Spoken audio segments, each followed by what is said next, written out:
guys, my name is Val, for those of you who don't know, and I read the book Make It Stick, The Science of Successful Learning. Overall, I have to say that I actually really enjoyed the book. I found myself wanting to read more and more and didn't really put it down. I think it offered really great advice when it comes to modifying how we learn, and I also think that the authors did a really good job at providing examples that they both helped to keep me engaged, and they also helped to reinforce what the authors were trying to say and really helped me to learn the lessons. So if you have the time and the money, I definitely recommend reading this book, but if you don't, I'm going to do my best job here and try to summarize the main points or what I really took away from reading this book.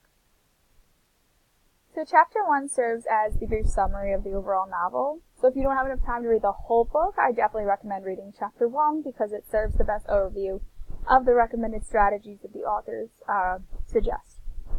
The purpose of Making It Stick is to educate the reader on what learning truly means, how to modify your pre-existing study strategies, and to change your overall mindset of how learning occurs. So the author's definition of learning reads that learning is acquiring knowledge and skills and having them readily available from memory so that you can make use of future problems and opportunities. So what the authors are trying to say here is that learning is an acquired skill that requires the use of our memories. And in addition to this, the authors are trying to make the point that learning doesn't stop just in the classroom, that we are always constantly learning and relearning information throughout our lives. So according to the authors, deep and durable learning comes when we use strategies that require more effort. But unfortunately, most of the strategies that we use throughout our school careers, such as cramming the night before the exam and rereading notes, are not the right ways to go about studying. So the book really wants to teach readers the right ways to go about learning. Like I said, the rest of the chapter really goes into a summary of what the different techniques are, which are explained throughout the rest of the presentation. Okay, Chapter 2. So Chapter 2 is talking all about the act of retrieval. So according to the authors, retrieval is an incredibly powerful tool to help retain memories. And we just talked about learning. It's really memory is a huge part of what learning is. So retrieval of those memories is also very important. It's been shown to be more effective tool than simply re-exposing oneself to the material. So basically, working and retrieving memories is much more effective than rereading because that's just re-exposure and you're just kind of looking at it and it's not really getting embedded into your long-term memory. It's just really staying there in the short-term memory, so they don't really recommend strategies that are more so about repetition than they are about retrieval. One of the best ways to help students engage in retrieval is to have several cumulative quizzes over the course of the year. So what quizzes do is they require the learner to supply the answer on their own, which allows them to strengthen the connection to the information. When you do give these cumulative quizzes, it's really important that you space them out, because when you space out the quizzes, you wanted to do it so that the learners actually forget some of the information. And when they forget some of the information, it requires them to work harder on that retrieval to retrieve that information. So it helps to strengthen the connection to the information and the material so that the student actually remembers it better. And you might think that giving more quizzes would actually make your students hate you more, but they found out that students that were frequently tested throughout their classes actually rated the classes higher because they were more on top of the material and they actually knew the material better. And in addition, giving quizzes frequently also helps to dial back test anxiety, because it kind of shows students that there is no single make or break test or quiz, that you can always, work on it and get better and perform better on the next quiz. So in addition to quizzes, the authors also recommend flashcards for practice. So what flashcards do is they implement another learning strategy called elaboration. So elaboration is when the student is expanding upon topics in their own terms, which helps them with the retrieval process. So when you're using flashcards, before you look at the definition, you try to come up with a definition on your own before you look at the answer on the other side, and that's the process of elaboration. It's you using your own words to kind of explain things to yourself, and that's very important in the learning process. Alright, Chapter 3 talks about more practices, more techniques that you can use to help yourself practice to learn material. So I just talked about retrieval and the spacing out of study sessions, like I said. Spacing out study sessions is better because it helps to embed information into your long-term memory. So another popular strategy mentioned by the book is called interleaving. And interleaving requires students to study their material mixed rather than clustered by subjects.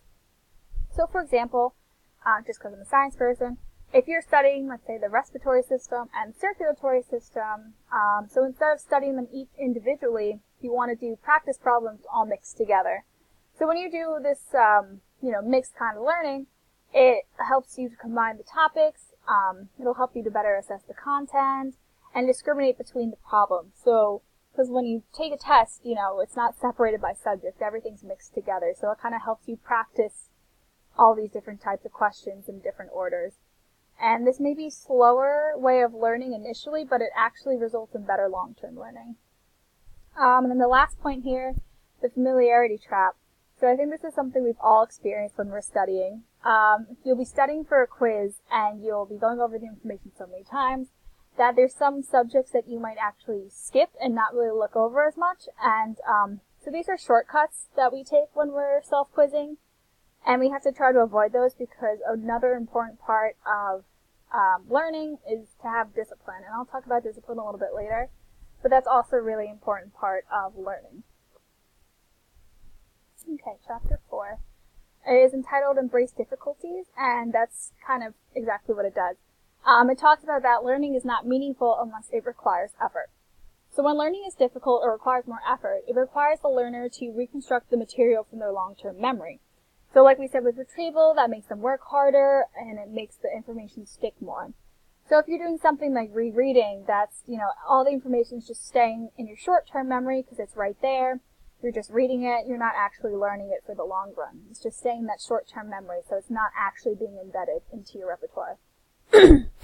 So this chapter kind of just keeps going on about how we embed memories and how they get stored in the long-term memory. So if you're really interested in the science behind that, this is like a very brief, not too sciencey, not too jargony kind of explanation of how that happens.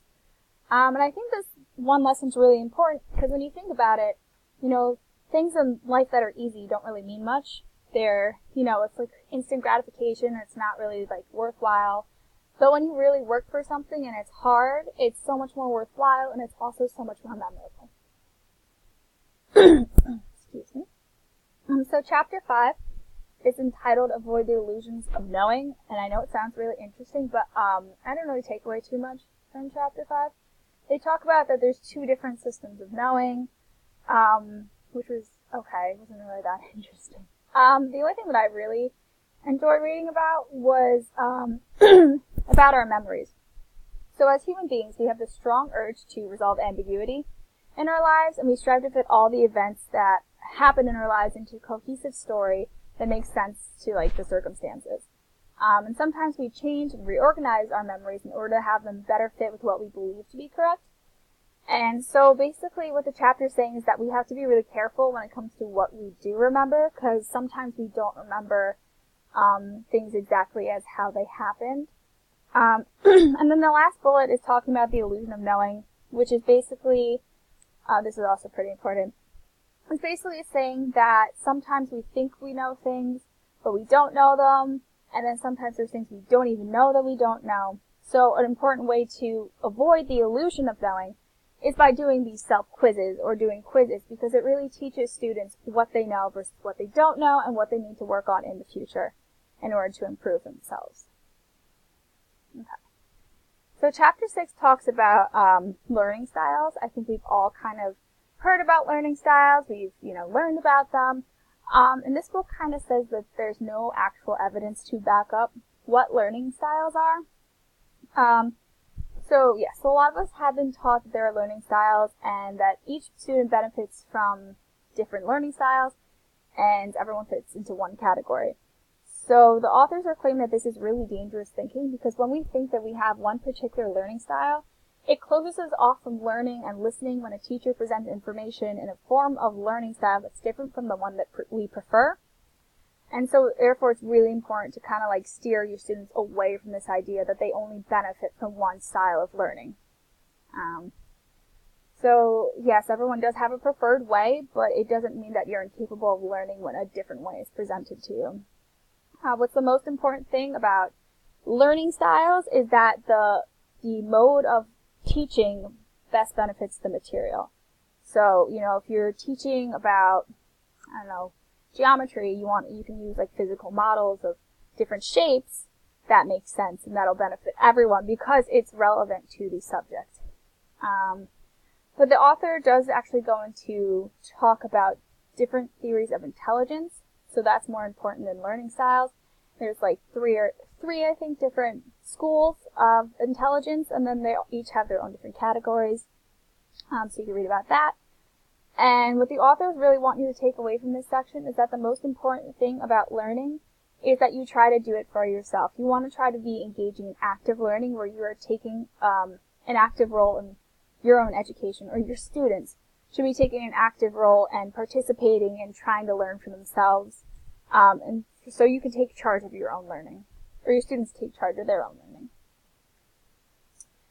Chapter 7. So I put a video in because I thought I had to record this differently. It's whatever. So there are two main points in the chapter that I really enjoyed. With the first point being that intelligence is not predetermined. So your brain has the ability to change, and you are able to influence those changes. I think this bit of information is so important for us to teach our students because, they might get discouraged. They might think, oh, I'm not smart enough to learn this, but you need to teach them that they have the ability to learn and grow and to, really accomplish anything. That's our job, right? So they need to adopt a new mindset that learning helps to shape who we are and what we're capable of. So in addition to the idea of growing intellectual ability, they were also talking about discipline, which I mentioned is incredibly important, and how discipline actually helps to determine success in life. So there's this thing called the marshmallow experiment. That's what the video was on.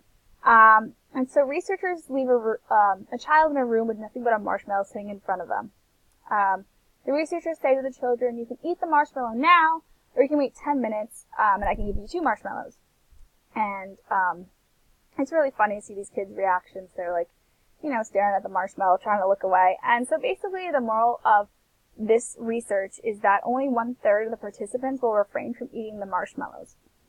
So only 1/3 of the kids can actually stop themselves from eating it. So when the researchers did a follow-up study, they found that the children who showed discipline and refrained from eating the marshmallow turned out to be more successful later in their lives.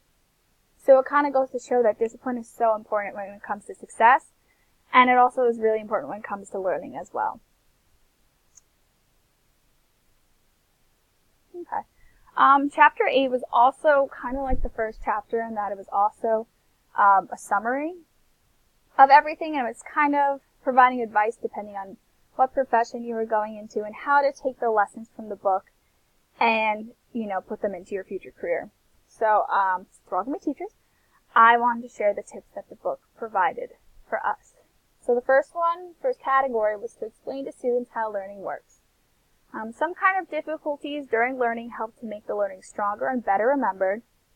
When learning is easy, it's often superficial and soon forgotten. Not all of our intellectual abilities are hardwired. In fact, when learning is effortful, it changes the brain, making new connections and increasing intellectual ability. You learn better when you wrestle with new problems before being shown the solutions. To achieve, you must strive to surpass your current level of ability. And setbacks are often what provide essential information needed to adjust strategies to achieve mastery. Next one, a minute left. To teach students how to study, to teach them the proper strategies discussed throughout the book, like retrieval, elaboration, interleaving, and etc. And you want to create desirable difficulties. So, trying to get students to use those study tips like interleaving, retrieval, elaboration through using quizzes and, through using quizzes. Okay. So thanks you guys so much for watching. Hopefully you find some of the tips interesting, and if you want to read more about them, just order the book on Amazon. It's really not that expensive, and I really do think it's very helpful, and I hope you guys can use these tips in your own classes. So.